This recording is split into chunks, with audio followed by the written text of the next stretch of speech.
Look at this.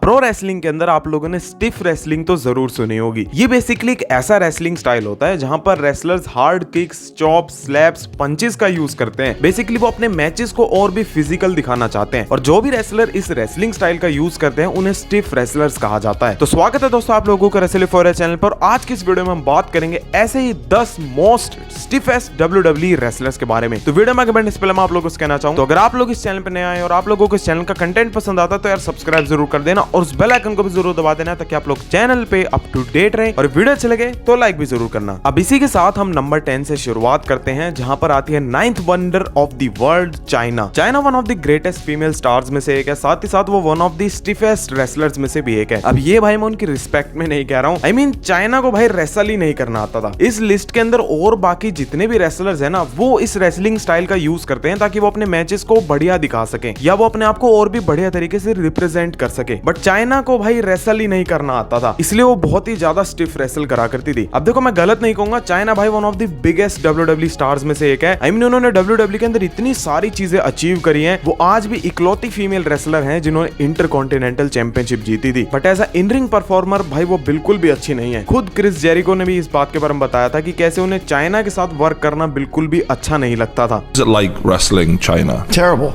Really? She was terrible to work with. She wasn't good, but she thought she was. And she also was in a position where they were pushing her really big that she could beat up guys. She couldn't. As viewers, we bought But I it. never got that credit. No one ever once said you're making her look good. It was the other side of the coin. Vince was like, "Don't treat her like a woman. Treat her like a wrestler." And she was really stiff too. When we worked together, it was a solid fight in a lot of ways. And I remember one time she got a little bit of a black eye from me, cut her arm off with a chainsaw. Like I got in so much trouble and I was like, fuck, like I didn't do it on purpose, but I mean, they're having you wrestle her. What do they? What do you expect? Right? So it was a tough position for me to be in. और इसी के साथ number 9 पर आते हैं dynamite kid. Dynamite kid भाई one of the best technical wrestlers में से एक है। उनका रेसलिंग स्टाइल उनको और बाकी लोगों से बहुत ही ज्यादा अलग बनाता है। एक hard hitting fast paced wrestler. But dynamite kid ने भाई अपनी बॉडी को इस लेवल तक पुश कर दिया था, आई मीन उन्होंने अपनी पूरी लिमिट्स पार कर दी थी कि वो अपने करियर के जब एंड में आ गए थे ना तो उनकी बॉडी बिल्कुल ही खत्म हो चुकी थी। आई मीन वो one of the best wrestlers में से एक थे। बट इस बात से कोई डिनाई नहीं करेगा कि वो एक बहुत बड़े बुली भी थे। आई मीन उनके साथ काम करना भाई बहुत ही मुश्किल बात थी। मिक फोली ने एक इंसिडेंट बताया था जहां पर उनके जॉ को भाई उन्होंने डिसलोकेट कर दिया था एक क्लोज लाइन के साथ और उस चीज के ऊपर वो हंस रहे थे। आई मीन डायनामाइट किड की भाई मेंटेलिटी ऐसी हो गई थी कि उनको लोगों को चोट पहुंचाने में और भी ज्यादा मजा आता था, यहां तक कि वो अपने क्लोज रिलेशनशिप्स को भी नहीं छोड़ते थे, अपने फैमिली मेंबर्स या अपने क्लोज फ्रेंड्स को भी। और उनके खुद फैमिली मेंबर्स उनकी इस डोमेस्टिक वायलेंस से बहुत ज्यादा परेशान थे। डायनामाइट किड अगेन एक बहुत ही ग्रेट रेसलर थे बट उन्होंने अपनी लेगेसी को कहीं ना कहीं बर्बाद कर दिया था। और इसी के साथ नंबर 8 पर आते हैं किंग कॉन्ग बंडी। किंग कॉन्ग बंडी तो भाई इतने स्टिफ रेसलर हैं कि इन्होंने एक टाइम पर हल्क होगन की रिब्स को भी इंजर्ड कर दिया था। आई मीन कई सारे रेसलर्स का ये बात कहना है कि वो बहुत ही हार्ड हिटिंग रेसलर हैं बट किसी ने ये नहीं कहा था कि वो बुरे बंदे हैं। आई मीन उनके ये कैरेक्टर का पार्ट था जहां पर वो हार्ड हिटिंग स्टाइल अपनाते थे, वो लोगों को बहुत ही खिंचाकर मारते थे बट वो रियल लाइफ में बुरे इंसान नहीं थे। यहाँ तक कि भाई उन्होंने हल्क होगन को इंजर्ड तो कर दिया था बट हल्क होगन ने भी इस बात को एक्नॉलेज करा था कि वो उनकी one of the favourite rivalries में से एक है। और इसी के साथ नंबर 7 पर आते हैं बिल गोल्डबर्ग। गोल्डबर्ग भाई one of the biggest athletes में से एक है बट बुरा नहीं कहूंगा भाई, गोल्डबर्ग कहीं से भी एक अच्छे रेसलर नहीं है। WCW और WWE के अंदर उन्हें चांस इसलिए दिया गया था क्योंकि उनका जो एक बिग फिजिक थी और जिस तरीके का उनका लुक था वो उन्हें एक डोमिनेंट पर्सन की तरह दिखाता था। गोल्डबर्ग भी भाई चाइना की तरह है, वो उनकी कैटेगरी में आते हैं। गोल्डबर्ग स्टिफ रेसल करते हैं क्योंकि उन्हें रेसल नहीं करना आता। आई मीन उन्हें ढंग से ट्रेनिंग नहीं मिली है, इसी के कारण वो लंबे मैचेस भी नहीं लड़ पाते और उनकी इस रेकलेसनेस के कारण ही उन्होंने कई सारे रेसलर्स को इंजरी भी पहुंचाई है। यहाँ तक कि उन्होंने ब्रेट द हिटमैन हार्ट के भी करियर को खत्म कर दिया था उसे एक सुपर किक के कारण। गोल्डबर्ग भाई पूरी दुनिया के सबसे घटिया रेसलर तो नहीं है बट गोल्डबर्ग ने ये एग्जांपल देते हैं जब आप प्रोफेशनल्स के एरिया के अंदर अनप्रोफेशनल्स को डाल देते हो ना तो क्या क्या डिजास्टर्स क्रिएट होते हैं। और इसी के साथ नंबर 6 पर आते हैं William Regal. William Regal one of the greatest technical wrestlers में से एक है, साथ ही साथ वो one of the most hard hitting wrestlers में से भी एक है। ये बात उन्होंने खुद टफ इनफ के एक इंटरव्यू में कही थी कि वो लोगों को सेफ प्लेसेस के ऊपर बहुत ही खिंचा खिंचा कर मारते हैं, पर फिर भी भाई विलियम रीगल एक टेक्निकल मास्टरपीस है। वो किसी भी बंदे को आउट ग्रैपल कर सकते हैं। आई मीन खुद भाई गोल्डबर्ग से ये चीज पूछ लेना, क्योंकि गोल्डबर्ग को WCW के अंदर एक स्ट्रीक दी गई थी जहां पर वो बेसिकली हर एक रूकी या रेसलर को स्क्वॉश करते थे, बट जब उन्हें विलियम रीगल के साथ डाला गया तब विलियम रीगल ने इस बात को प्रूव कर दिया कि कैसे गोल्डबर्ग एक इनएक्सपीरियंस्ड बंदा है और ये एक एमेच्योर है। क्योंकि यहाँ पर भाई विलियम रीगल ने गोल्डबर्ग को ऐसे ऐसे सबमिशन होल्ड्स के अंदर डाला जहां से वो बाहर ही नहीं निकल पाए, और विलियम रीगल के हार्ड हिटिंग अटैक के ऊपर उनका कोई काउंटर ही नहीं था। अब वैसे तो भाई इस मैच को एक स्क्वॉश मैच होना चाहिए था, बट विलियम रीगल को एक कंपेटिटिव मैच के अंदर लड़ने के लिए कहा गया था, और उन्होंने ये चीज करके भाई बेसिकली WCW के एक बिगर स्टार की बेइज्जती कर दी थी, जिसके कारण WCW ने फिर उन्हें निकाल भी दिया था। पर फिर भी भाई विलियम रीगल बहुत ही कमाल के रेसलर हैं। जब भी उन्हें मौका मिलता ना अपनी टेक्निकल स्किल्स को दिखाने का, तो वो ऐसे कमाल के टेक्निकल रेसलर्स के आगे अपनी ऐसी स्किल्स दिखाते हैं, जैसे कि फिनले और क्रिस बेनोआ। इनके साथ जो इनके मैचेस है ना वो बहुत ही कमाल के हैं। और इसी के साथ नंबर 5 पर आते हैं JBL। JBL तो भाई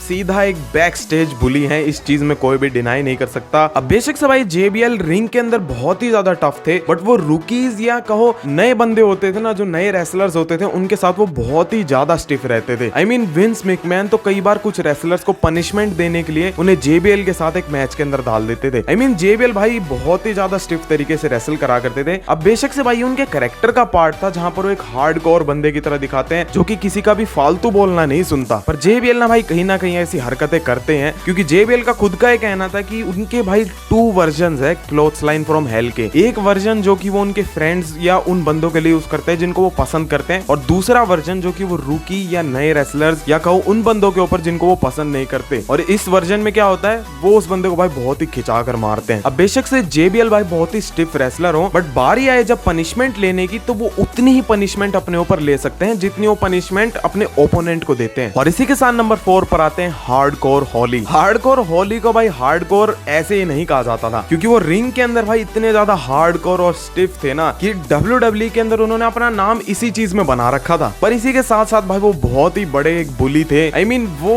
बंदों को बहुत ही बुरे तरीके से पीटा करते थे, रूकी रेसलर्स को बहुत ही बुरे तरीके से पीटते थे। अब ये बात तो भाई सच है, ये हार्डकोर वाला पर्सोना उनके ऊपर ही बहुत ज्यादा सूट करता है, क्योंकि जिस तरीके की फिजिकलिटी और इंटेंसिटी वो अपने मैचेस के अंदर लेकर आते हैं ना, ये चीज भाई कोई भी नहीं कर सकता। बट कई बार वो इन चीजों में भाई हद पार कर देते थे। एक टफ इनफ के एपिसोड के अंदर एक मैट कैपिटली नाम के परफॉर्मर थे, जिनको भाई हार्डकोर होली ने बहुत ही बुरे तरीके से पीटा था। अब हार्डकोर होली का तो ये कहना था उनकी सारी मूव्स रियल होती हैं, बट भाई उस एपिसोड को देख करके कोई भी कह सकता है कि उस टाइम पर हार्डकोर होली ने हद पार कर दी थी। वो रियल नहीं, वो अपनी भड़ास उतार रहे थे उनके ऊपर, और कोई भी देख करके कह सकता है कि वो जानबूझकर ये सारी चीजें कर रहे थे। पर कुछ भी कहो भाई, हार्डकोर होली अगर एक्सट्रीम पनिशमेंट किसी को दे सकता है ना, तो अपनी बॉडी के ऊपर भी एक्सट्रीम पनिशमेंट ले सकता है।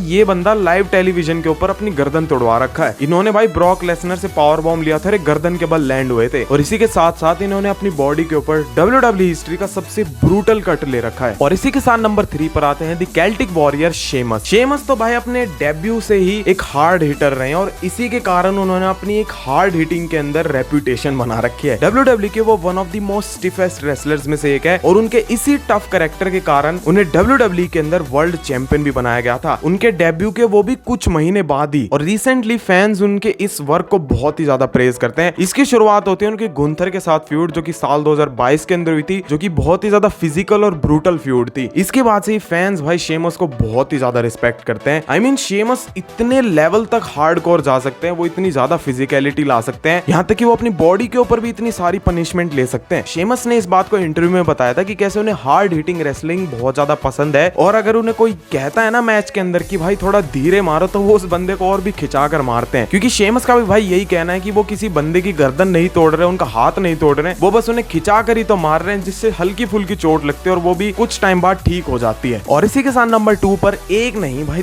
दो नाम आते हैं, ये है ब्रॉक लेसनर और वेडर। अब देखो भाई, मेरे को पता है ये टॉप 10 की लिस्ट है, बट ये 2 बंदे ऐसे हैं जिनको भाई मैं लिस्ट में से नहीं छोड़ सकता, क्योंकि दोनों के दोनों ही बहुत ही स्टिफ रेसलर्स हैं और बहुत ही कमाल के रेसलर्स हैं। तो इसलिए भाई मैंने यहाँ पर टाई कर दिया है नंबर 2 पे। अब ब्रॉक लेसनर के ऊपर हम पहले बात करते हैं। ब्रॉक लेसनर तो भाई ऑब्वियस सी बात है, उनका स्टिफ स्टाइल होगा, क्योंकि इससे पहले ब्रॉक लेसनर यूएफसी बैकग्राउंड से भी आते हैं। तो ब्रॉक लेसनर आसानी से किसी के साथ एक ब्लड फिस्ट फाइट भी कर सकते हैं किसी मैच के अंदर, यहाँ तक कि वो उस बंदे को जान से भी मार सकते हैं। अब आजकल तो ब्रॉक लेसनर ने जो स्टिफ रेसलिंग स्टाइल है या स्टिफ स्टाइल है इसको बहुत ही कम कर दिया है, बट अपने अर्ली करियर के अंदर तो वो बहुत ही ज्यादा स्टिफ थे। बट फिर भी ब्रॉक लेसनर अगर कभी भी स्टिफ हो जाए ना रिंग के अंदर, तो वो उनके ओपोनेंट के लिए भाई एक नाइटमेयर है। ये चीज भाई ब्रॉन स्ट्रोमन से ही पूछ लेना, जिनको ब्रॉक लेसनर ने दिन में तारे दिखा दिए थे। खुद ब्रॉन स्ट्रोमन की यही लाइन थी कि ब्रॉक की एक स्ट्राइक ने उनका पूरा सर घुमा दिया था। और अपने अर्ली करियर के अंदर तो ब्रॉक लेसनर अपने पावर स्लैम और पावर बॉम्ब्स इतने खिंचा कर मारते थे ना, वो तो भाई बस आप लोग देखकर ही फील कर सकते हो कितना ज्यादा इंपैक्ट लगाते थे वो इन चीजों में। और इसी के साथ फिर वेडर भी आता है। वेडर तो भाई एक बिग मैन है, साथ ही साथ वो one of the greatest wrestlers में से भी एक है। आई मीन वेडर ना भाई बहुत ही हार्ड हिटिंग रेसलर है, साथ ही साथ वो बहुत ही टफ रेसलर है। बट ये भाई उनके कैरेक्टर का पार्ट है, उनको अपने आप को एक ऐसा बैड टफ गाय दिखाना होता है, इसलिए वो इस तरीके के रेसलिंग स्टाइल का यूज करते हैं। पर फिर भी रेसलर्स कभी भी उनके बारे में बुरा नहीं बोलते हैं कि वो जानबूझकर ऐसा करते थे या किसी को उन्होंने चोट पहुंचाई है। वो हार्ड हिटिंग रेसलिंग का यूज करा करते थे, बट उसको भी भाई वो बहुत ही सेफ तरीके से यूज करते थे। रॉड डॉग ने भाई एक इंटरव्यू में बताया था कि कैसे वो बहुत ही ज्यादा स्टिफ थे, बट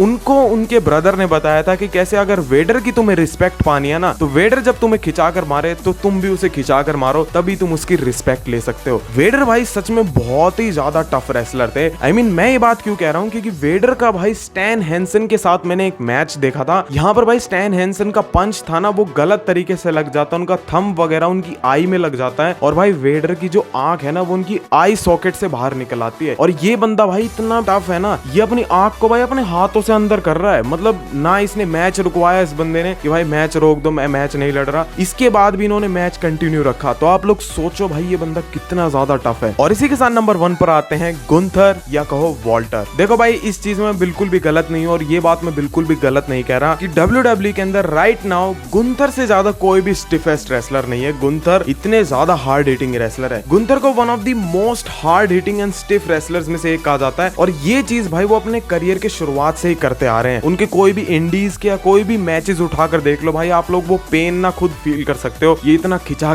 कर मारते हैं अपने ओपोनेंट को। गुंथर का बेसिकली ये रहता है कि वो अपने रेसलिंग स्टाइल के अंदर एक बैलेंस बनाकर रखते हैं, जहां पर वो सेफ्टी भी रखते हैं, वही दूसरी तरफ वो हार्ड कोर भी रखते हैं। और यही चीज वो यूज करते हैं अपने ओपोनेंट्स के साथ, जहां पर वो सेफ्टी तो रखते हैं बट साथ ही साथ वो उन्हें डिस्ट्रॉय भी कर देते हैं। गुंथर के आप लोग हर एक चॉप को फील कर सकते हो, वो सारे के सारे गन शॉट्स की तरह फील होते हैं। बट इसका मतलब ये नहीं है कि भाई गुंथर बहुत ही खिंचाकर मारते हैं, वो रेकलेस हैं। वो रेसलिंग स्टाइल भी उनका बहुत ही ज्यादा कमाल का है, और ये चीज तो भाई मेरे को बताने की जरूरत है ही नहीं। आप लोगों ने भी गुंथर के मैचेस देखे होंगे, वो कभी भी ऐसे बोरिंग फील नहीं होते हैं। तो यही था भाई आज की इस वीडियो में। क्या आप लोग इस लिस्ट से अग्री करते हैं? आप लोगों के वो कौन से मोस्ट स्टिफेस्ट रेसलर हैं, ये चीज मुझे भाई कमेंट में जरूर बताना। और मैं ये चीज जरूर कहना चाहूंगा, इस वीडियो का भी सेकंड पार्ट जरूर आएगा, क्योंकि ऐसे बहुत सारे रेसलर्स हैं जो कि इस लिस्ट का पार्ट नहीं बन पाए। और इसी के साथ भाई ये वीडियो कैसे लगी आप लोगों को, ये भी चीज मुझे कमेंट में जरूर बताना है। ये वीडियो अच्छी लगे तो लाइक भी जरूर करना, और अगेन मैं आप लोगों को कहना चाहूंगा चैनल पे नए आए हो तो भाई सब्सक्राइब जरूर कर देना, और उस बेल आइकन को भी जरूर दबा देना, ताकि आप लोग चैनल पे अप टू डेट रहें। और इसी के साथ मिलते हैं आप लोगों से अगली वीडियो के साथ।